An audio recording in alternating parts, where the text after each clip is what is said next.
There is a video. A family recorded it on a phone, shaking hands, poor light, a room that felt too small for what was happening inside it. They did not record it to share. They recorded it because they were afraid that if they did not, no one would ever believe them. That video ends this story.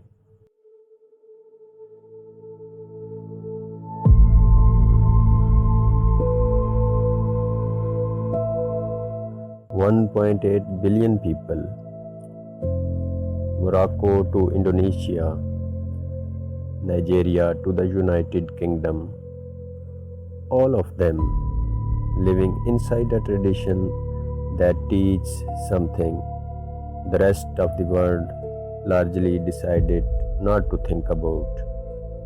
Not in the way science means, not planets, not space.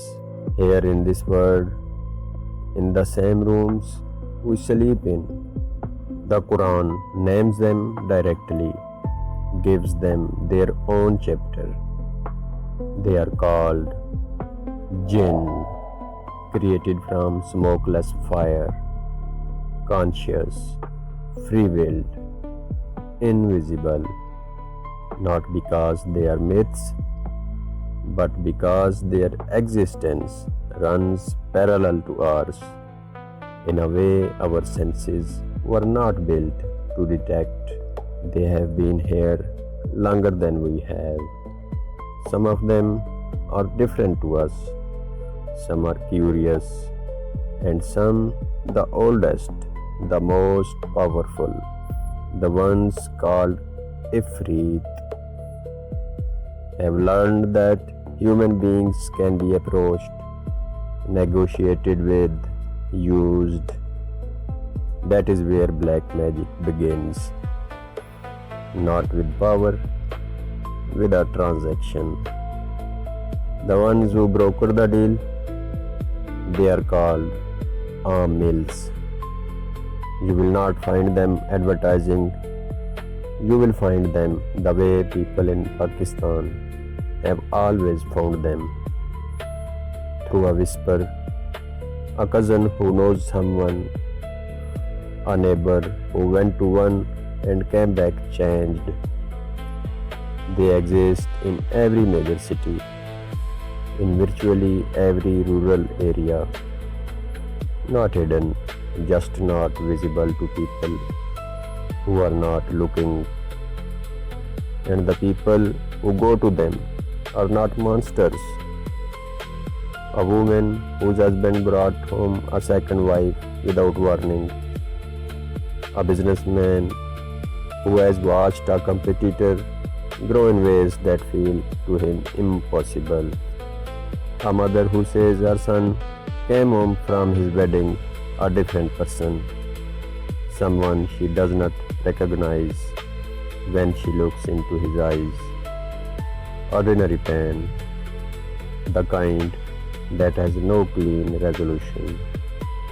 That is what the Amil sells. Resolution. What he does not always say is what he has to trade for it. The most common method begins with a small piece of paper in its rightful form.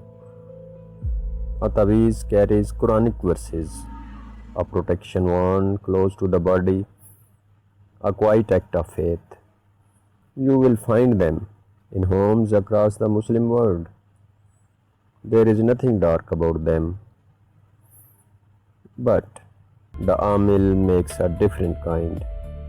Reversed text, symbols that belongs to no holy tradition, and sometimes a name, the target's name, written in blood on paper, thin enough to fold twice and disappear. This gets placed near the target, under the doorstep they cross every morning. Inside the wall frame, They brush with their hand when they walk through. Beneath the mattress they sleep on without knowing. The target never feels it, never sees it. That is exactly the point. Does not need to be believed into work. It only needs to be close. The second method is the one that has stayed with me longest because it does not require a stranger. It requires someone the target loves, a visiting relative who stays for a few days, a spouse who makes tea every morning without being asked, someone the target would never suspect, because why would they? The amil gives this person something, a substance, an instruction. The person carrying it may not fully understand what it is. They have been told it will help, that it will fix something that needs fixing. They mix it into the food, into a cup of tea, into something warm. The target drinks it without noticing anything different. What makes this particular method so difficult to think about is not the ritual. It is the intimacy it crops, the kindness it moves through. A cup of tea handed by someone you trust becomes the delivery mechanism. The relationship itself becomes the weapon.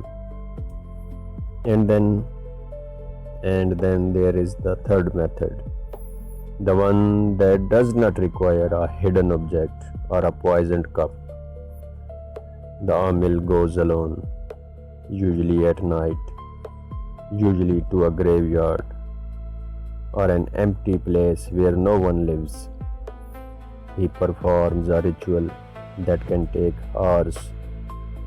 He calls something by name, and he gives it a target, a name, an address, a command.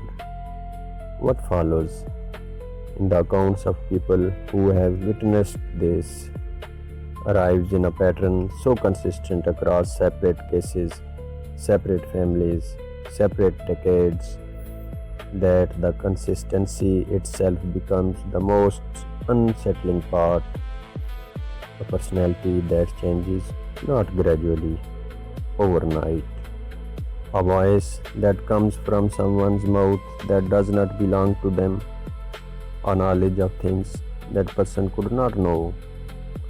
A strength that does not match the body it is coming from. These are not the details of one story. They appear again and again from people who have never met each other.